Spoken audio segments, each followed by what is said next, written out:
তাতান, তাড়াতাড়ি স্নান সেরে রেডি হয়ে নাও। আমি চিৎকার করে ছেলেকে তাড়া দিলাম। আসলে সকালে এত কাজের ব্যস্ততা থাকে যে আমি রীতিমতো চোখে মুখে অন্ধকার দেখি। তাতানের বাবা সকাল 7টার ট্রেনে অফিসে বেরিয়ে যায়। সেই জন্য আমাকে ভোর 5টা থেকে উঠে সকালের টিফিন আর দুপুরের লাঞ্চ রেডি করে দিয়ে প্যাক করে দিতে হয়। ও বেরোতে না বেরোতেই তাতানকে ঘুম থেকে তুলি। তাতানের এখন ক্লাস 3। ঠিকমতো এখনো বুঝে উঠতে পারে না বলে পেছনে লেগে থাকতেই হয়। ও ফ্রেশ হয়ে এলে দুধ বিস্কুট খাইয়ে ওকে পড়াতে বসি।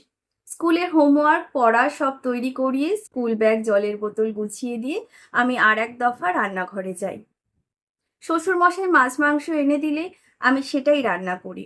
তারপর তাতানকে খাইয়ে টিফিন গুছিয়ে দিয়ে স্কুল বাসে তুলে দিয়ে আসি। একটানা কাজ সেরে তারপর একটু ডোম ফেলার সময় পাই। কিন্তু আজ বেলা প্রায় 9:30 বাজতে চললো। শ্বশুরমশাই চা খেয়ে বাজারে গেছেন, প্রায় 1 ঘন্টা হতে চললো। তাতানকে একটা মাছ ভেজে খাইয়ে স্কুল পাঠিয়ে দিতে পারলে নিশ্চিন্ত হওয়া যায়। কিন্তু ওনার দেরি হচ্ছে দেখে আমি তাতানকে স্নান করতে পাঠিয়ে ওনাকে ফোন করলাম। দেখলাম ওনার ফোনের রিংটোনটা ঘর থেকেই বাজছে। বুঝতে পারলাম ফোনটা বাড়িতেই ফেলে গেছে। খুব বিরক্ত লাগলো। ফোনটা দেওয়া তাহলে কিসের জন্য, যদি দরকারই না কাজে আসে। আমি তাতানকে রেডি করে খাওয়াতে বসছি, সেই সময় দেখলাম শ্বশুর মশাই বাড়ি ঢুকছেন। অপ্রস্তুত হয়েই বললেন, ও দাদুভাই খেতে বসে পড়েছো? আসলে অনেক বছর পর আজ সুজনের সঙ্গে দেখা। জানো বৌমা, আমার সেই স্কুল লাইফের বন্ধু, একেবারে জিগরি দোস্ত ছিল। চাকরি পেয়েই ও এতদিন বাইরেই ছিল। অনেকদিন পর দেশের বাড়িতে এসেছে তো, তাই গল্প করতে গিয়ে একটু দেরি হয়ে গেল। আবার কিছুক্ষণ থেমে বললেন, আহ 1 পিস মাছ ভাজা তো, তুমি একটু আস্তে আস্তে খাও দাদুভাই, আমি ভেজে এনে দিচ্ছি। আমি যথাসম্ভব গম্ভীর মুখ করে বললাম, না বাবা, থাক। এই তাড়াহুড়োতে গলায় কাটা বিঁধে গেলে আর এক বিপদ হবে। ছেলে মানুষ, একটু মাছ ভাজা হলে খাওয়া হয়ে যায় কখন, সেটাও তো আর কপালে নেই। তারপর তাতানকে ঝেঁঝে উঠে বললাম, হাত নিয়ে এগালোগাল করছিস কেন? তাড়াতাড়ি খেতে পারছিস না? 10টা 10 হয়ে গেল, এক্ষুনি বাস এসে যাবে, তাড়াতাড়ি কর। শ্বশুর মশাই বললেন, আমারই ভুল, আমারই ভুল বলে নরম গলায় বললেন, দাদু ভাই, এখন তুমি খেয়ে নাও। স্কুল থেকে ফিরে এসে তুমি মাছ ভাজা দিয়ে ভাত খেও কেমন? তাতান বাধ্য ছেলের মতো ঘাড় নাড়ল। আমি এবার রেগে গিয়ে বললাম, ছেলেটার বেরোনোর সময় এই সময় অমঙ্গলের কথা আপনি বললেন? এসে খাবে বলতে আছে? এত বয়স হয়েছে আপনার, কখন যে কি বলতে হয় তাও জানা নেই। দেখলাম উনি মাথাটা নিচু করে নিজের ঘরের দিকে চলে গেলেন। আমি তাতানকে স্কুল বাসে তুলে দিয়ে এসে রান্নাঘরে ঢুকে গেলাম মাছের ঝোল করব বলে। তার আগে শ্বশুর মশাইকে রুটি আর পেঁপের তরকারি দিয়ে গেলাম। দিয়ে চলে আসছি এমন সময় উনি ভয়ে ভয়ে আমাকে বললেন, আজ একটা মিষ্টি দেবে বৌমা? খুব রেগে গেলাম। বললাম, সুগার আর কোলেস্টেরলে তো শরীরটাকে একেবারে রোগের ডিপো তৈরি করেছেন, না হলে নিশ্চয়ই দিতাম বাবা।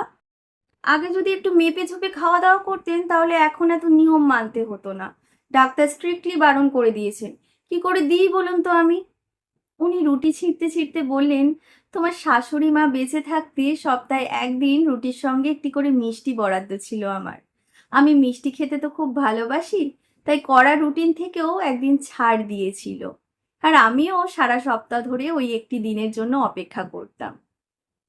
ধুর, এত কথা শোনার আমার সময় নেই, মনে মনে বলে রান্নাঘরে চলে গেলাম। গিয়ে দেখি কড়া গরম হয়ে গেছে। তেলের মধ্যে মাছগুলো দিয়ে দিলাম। টিফিন খাওয়া শেষ করে শ্বশুরমশাই এসে বললেন, বৌমা, আমার ওষুধগুলো না শেষ হয়ে গেছে, পাড়ার দোকান থেকে আমি নিয়ে আসছি, এক্ষুনি চলে আসবো। আমি কোনো সাড়া দিলাম না। স্নান সেরে অনেকগুলো জামা কাপড় আয়রন করে রাখতে হবে, তাতানের প্রজেক্টগুলোও রেডি করতে হবে, তারপর একটা ওয়েব সিরিজ দেখব, এইসব ভাবনাই মাথার মধ্যে চলছে। স্নান করতে যাব এমন সময় মাথায় এলো তাতানের স্কুলের খাতা শেষ হয়ে গেছে। স্কুলের খাতা আর কয়েকটা প্রজেক্টের জিনিস কিনে আনতে হবে। দোকান বন্ধ হয়ে যাবে বলে আমি তাড়াতাড়ি করে রেডি হয়ে বেরিয়ে পড়লাম। কিছুটা যেতেই মোড় ঘুরতেই দেখি শ্বশুর মশাই মিষ্টির দোকানে বসে মিষ্টি খাচ্ছেন। দেখে তো আমার মাথাটা আরো গরম হয়ে গেল। চুপচাপ জিনিস কটা কিনে বাড়ি চলে এলাম।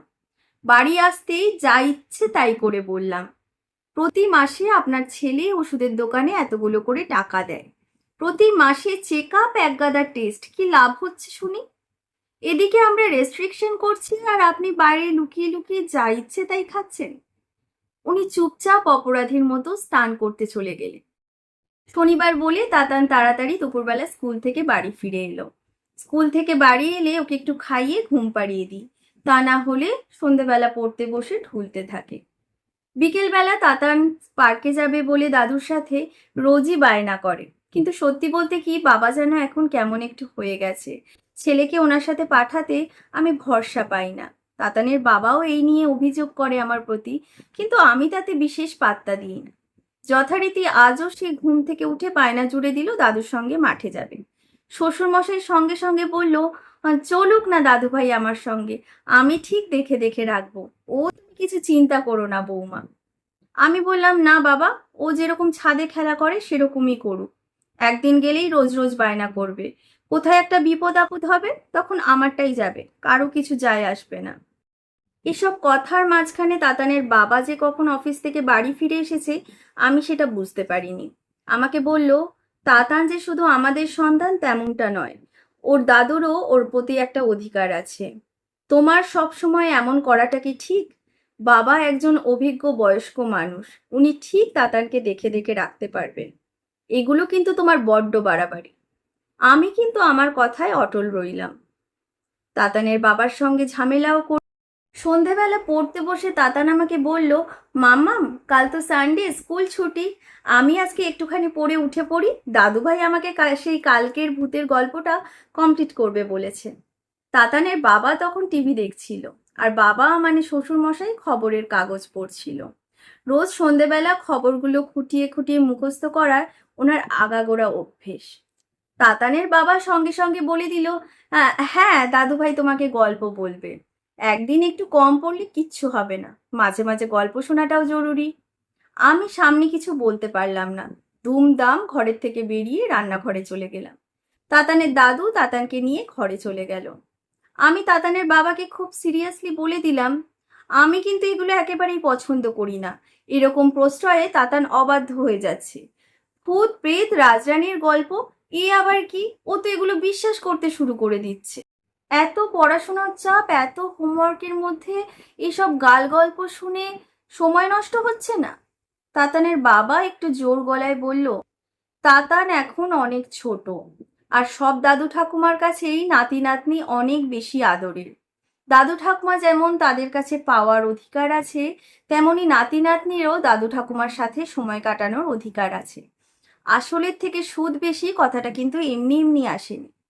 আমি আর কথা বাড়ালাম না, জানি অশান্তি হবে।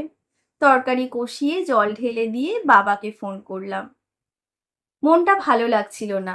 দেখলাম বাবাও ফোন ধরলো না, 3-4 বার ফোন করতে রিং হয়ে যাচ্ছে, ফোনটা ধরলো না। এবার সত্যিই চিন্তা হচ্ছে। আমি দেরি না করে বৌদিকে ফোন করলাম। রিং হতেই বৌদি ফোন ধরল।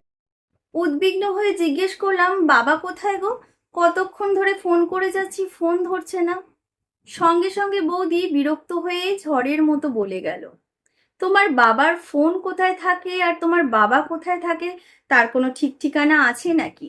উনি বাজার যাবেন, ফোন নিয়ে যাবেন না, মর্নিং ওয়াকে যাবেন, ফোন নিয়ে যাবেন না, তাতে দরকার থাক দুশ্চিন্তা হোক না, ওনার তো কিছু যায় আসে না।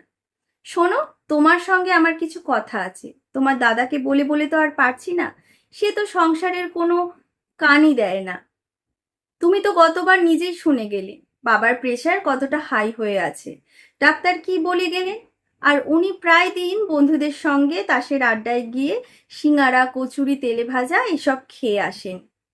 আমি বললে আমার সামনে অস্বীকার করে যান।